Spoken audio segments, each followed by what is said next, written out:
आज हम देखेंगे दंड आलेख से संबंधित कुछ उदाहरण।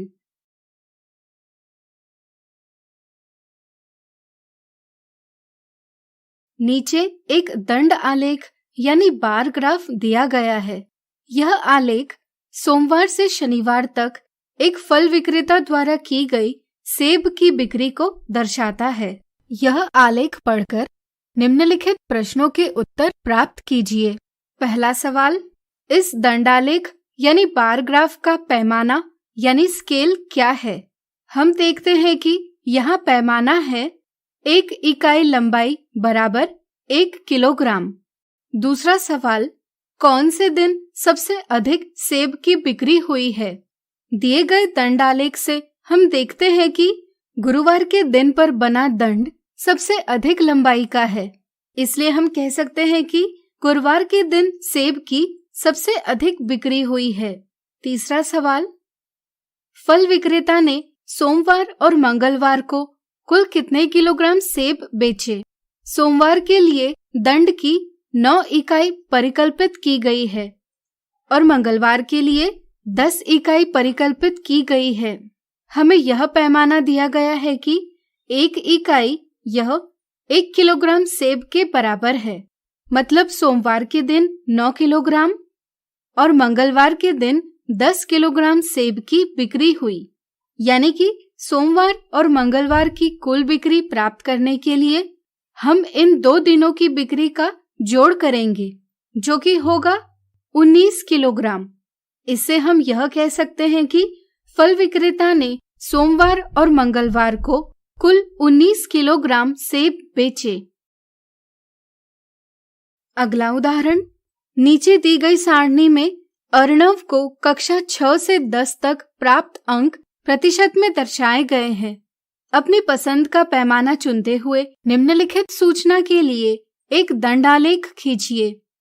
पहला चरण, कागज पर हम इस प्रकार 2 परस्पर लंब रेखाएं यानी परपेंडिकुलर लाइंस खींचेंगे, जिसमें रेखा OX एक क्षैतिज रेखा यानी हॉरिजॉन्टल लाइन है और रेखा OY एक ऊर्ध्वाधर रेखा यानी वर्टिकल लाइन है।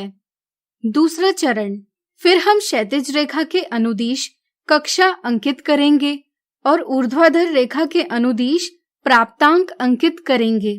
तीसरा चरण, अब हम एक सुविधाजनक पैमाना लेंगे।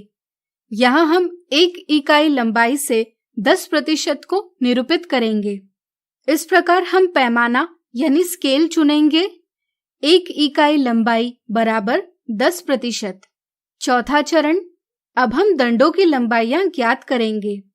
कक्षा 6 के लिए दंड की लंबाई होगी 60 विभाजित 10 बराबर 6 इकाई। इसी तरह हम कक्षा 7, कक्षा 8, कक्षा 9 और कक्षा 10 के लिए दंड की लंबाइयां इस प्रकार ज्ञात कर सकते हैं। पांचवा चरण, अब हम विभिन्न कक्षाओं के लिए समान दूरी पर समान चौड़ाई के दंड खींचेंगे। जैसे कक्षा 6 के लिए हम 6 इकाई लंबाई का दंड खींचेंगे। फिर समान दूरी पर समान चौड़ाई से कक्षा 7 के लिए 7 इकाई लंबाई का दंड खींचेंगे।